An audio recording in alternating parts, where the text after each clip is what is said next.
Halo pendengar dimanapun Anda berada, sebuah program mini drama sekitar perbincangan tentang ibadah akan hadir bagi Anda.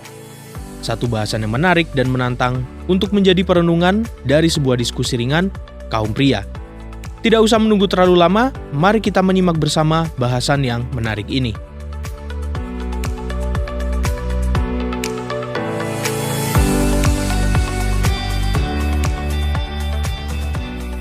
Putra, beberapa hari ini kamu kok ada di sini? Ini cuti kerja atau bagaimana? Ya Pak Bambang, kami berdua dengan Srika cuti kerja selama seminggu. 3 hari pertama kami mengunjungi mertua saya, 3 hari kedua kami mengunjungi papa dan mama. Ya, untuk menyatakan bakti kami pada orang tua. Bagus sekali, Nak. Bakti kepada orang tua itu adalah ibadah kepada Tuhan. Ibadah kepada Tuhan berarti melakukan perintah dan kehendak Tuhan. Tuhan memerintahkan supaya kita beribadah hanya kepadanya. Tidak beribadah kepada berhala, kepada iblis, atau setan. Karena hidup kita hanyalah dari Tuhan, bukan dari orang lain. Hidup kita adalah anugerahnya yang sangat besar. Untuk melengkapi hidup ini, Tuhan memberikan berbagai anugerah. Iya, semuanya demi kesejahteraan dan kebahagiaan hidup kita. Saya merasa bahwa keluarga adalah anugerah Tuhan untuk kebahagiaan kita. Ada ayah dan ibu, ada saudara, ada istri, ada anak. Untuk itu saya berbakti atau menghormati ayah dan ibu. Juga harus rukun dengan semua saudara.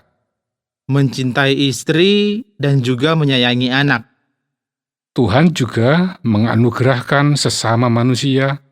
Kita punya sesama ciptaan. Semuanya adalah untuk semarak dan bahagianya kehidupan. Ya, alam, tanah, air, tumbuhan, dan binatang adalah penopang kehidupan anugerah Tuhan. Karena itu, kita harus melestarikan, menjaga, dan memeliharanya dengan baik. Baik sekali.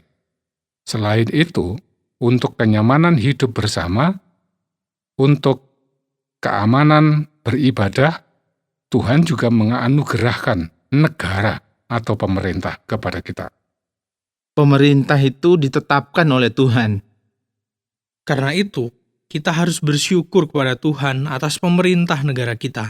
Betul sekali, Nak. Bersyukur atas pemerintah. Jangan hanya mengkritik atau memprotes saja. Itu yang menjadi dasar dari ibadah yang harus kita lakukan ya. Iya, Dek. Baik ibadah ritual maupun ibadah sosial. Ibadah itu mestinya bersifat individu, pribadi, baik yang ritual maupun sosial. Maksud saya, menjadi tanggung jawab pribadi, hubungan pribadi dengan Tuhan. Ya, aku setuju, Dek. Tapi mestinya juga baik dilakukan bersama dengan keluarga. Ibadah ritual bisa dilakukan di rumah bersama dengan semua anggota keluarga. Ya, Bersama keluarga juga baik melakukan ibadah di rumah ibadah ya kan? ya, tentu. Bersama umat seiman di rumah ibadah, berjamaah, bersekutu bersama sesama seiman. Juga bisa dilakukan di kantor atau di tempat kerja.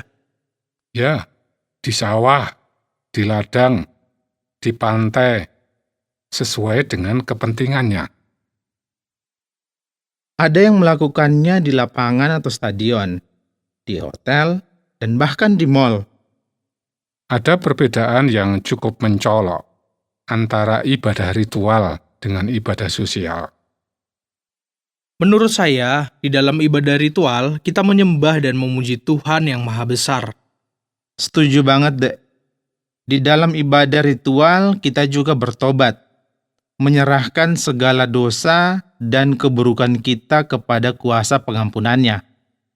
Kita juga mendengarkan sabda Tuhan yang diuraikan penjelasannya, juga mengungkapkan syahadat atau pengakuan iman keyakinan kita kepada Tuhan. Iya, Di dalam ibadah ritual, kita bersama-sama menyampaikan pergumulan, rencana, kerinduan, dan permohonan kita di dalam doa. Kita juga mengungkapkan rasa syukur kita dalam persembahan atau amal sedekah kita. Dari dalam ibadah ritual, kita menerima pengutusan Tuhan untuk menjalani kehidupan yang bermakna, dan akhirnya kita diberi berkah karunia-Nya. Kalau dalam ibadah sosial, kita melakukan perbuatan baik kepada sesama manusia, kepada keluarga, tetangga, kepada janda, kepada yatim, dan juga yatim piatu.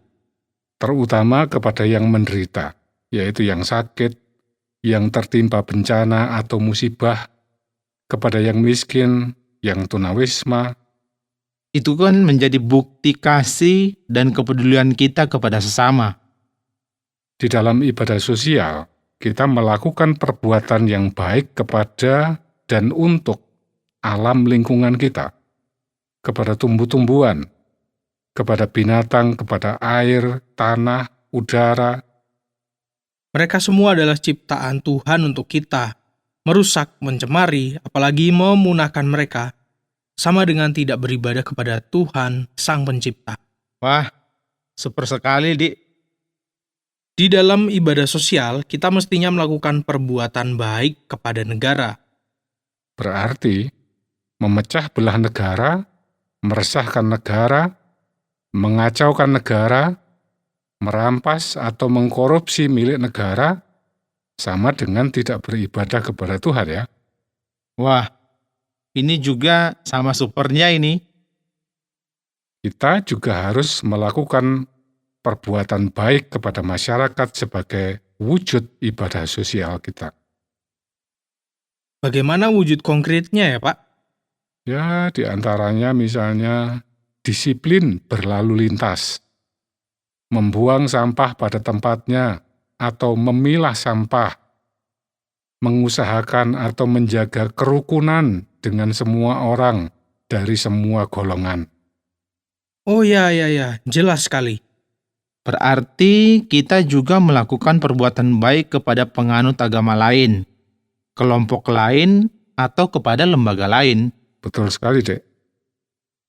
Kepada kucing dan binatang lain saja kita berbuat baik, apalagi kepada penganut agama lain yang adalah sesama kita manusia. Kucing dan semua binatang kan tidak ada yang beragama. Iya. Berarti kita harus berbuat baik kepada sesama manusia yang tidak beragama sekalipun, yang ateis, bahkan kepada yang berbuat jahat sekalipun. Seperti ayat kitab suci yang mengatakan, kasihilah yang memusuhimu dan berdoalah bagi mereka yang berbuat jahat kepadamu. Iya, itu ayat yang luar biasa. Doa bagi mereka itu tentu permohonan untuk kebaikan mereka ya, bukan untuk celakanya mereka. Ya, tentu. Ya mana mungkin Tuhan mau mendengarkan permohonan untuk kecelakaan orang lain. Kalau aku pikir-pikir, berarti ibadah ritual dan ibadah sosial itu saling berhubungan dan saling melengkapi ya. Betul sekali, Dek. Penyembahan kepada Tuhan tidak punya makna jika tidak dilengkapi dengan perbuatan baik yang konkret. Kedua-duanya harus sama-sama dilakukan. Kalau ibadah tidak dilakukan, nasib buruk akan mendekati dan mendatangi kita. Wah, itu tidak menyenangkan itu. Ya, pastilah. Nasib buruk yang mendatangi orang yang tidak beribadah itu bukanlah hukuman Tuhan. Loh, kalau bukan Tuhan, lalu siapa ya yang mendatangkan? Apakah iblis? Bukankah iblis justru senang dengan orang yang tidak beribadah kepada Tuhan? Juga bukan iblis. Yang mendatangkannya adalah ya dosa dan kesalahannya sendiri. Contohnya, kalau seseorang mengalami nasib buruk berupa kecelakaan kendaraan karena melanggar rambu lalu lintas, siapakah yang mendatangkan celaka itu? Oh ya. Ya pelanggarnya sendiri, bukan polisi ataupun Tuhan. Karena itu, jangan menyalahkan Tuhan atau mengkambing hitamkan iblis atas nasib buruk yang kita alami. Kita sendiri yang harus bertanggung jawab. Masuk. Tuhan itu pengasih dan penyayang. Tidak mungkin mendatangkan nasib buruk kepada manusia. Ya, sekalipun manusia berdosa. Karena itu, ketika melakukan ibadah, jangan didasari rasa takut terhadap hukuman Tuhan. Justru didasari karena mengingat Tuhan itu pengasih dan penyayang. Super sekali. Oleh karena itu, harus dilakukan dengan sukarela, tanpa paksaan, tapi dengan kerinduan. Itu juga super sekali, Dek Joko. Ibadah harusnya dilakukan dengan tulus dan rendah hati. Tanpa pamrih atau mengharapkan apapun ya. Ya, karena Tuhan pasti memberi berkah untuk mencukupi kebutuhan hidup orang yang beribadah kepadanya. Tanpa diminta pun, Tuhan akan memberikannya.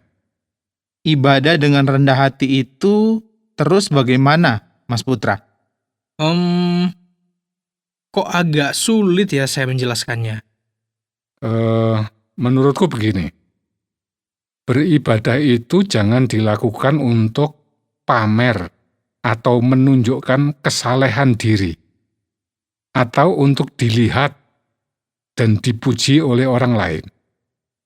Tetapi justru ibadah itu dilakukan karena merasa diri buruk dan berdosa, banyak kekurangan dan kesalahan.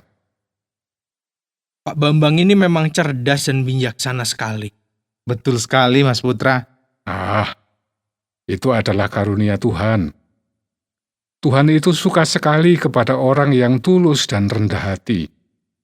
Tuhan menghargai dan memberkahi umat-Nya yang beribadah dengan sikap begitu itu. Luar biasa. Pak Bambang masih punya waktu untuk lanjut ngobrol dengan kami? Oh, masih? Santai saja. Sampai besok pagi pun. Oke. Saya juga ingin melanjutkan topik kita ini tadi, khususnya yang ibadah sosial, yaitu tentang sedekah. Ya, sedekah sebagai ibadah sosial ya. Oke. Tapi kita break dulu sejenak ya. Iya, Pak.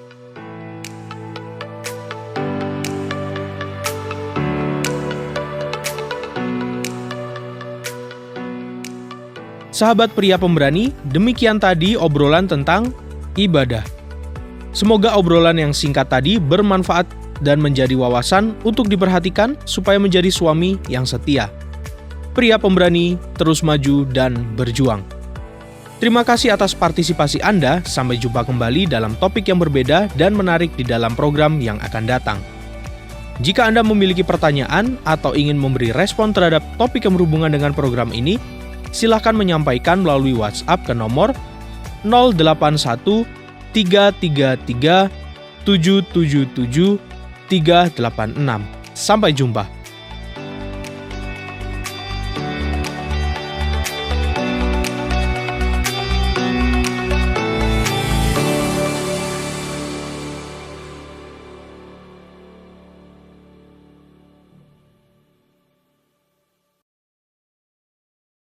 Terima kasih Anda sudah mengikuti program kami. Jika Anda diberkati, jangan lupa like, komen, dan share supaya Anda tidak ketinggalan setiap program terbaru kami. Jangan lupa juga untuk subscribe channelnya dan nyalakan loncengnya. Jika Anda ingin mendukung pelayanan kami, bisa melalui rekening kami berikut ini atau menghubungi kami di sini.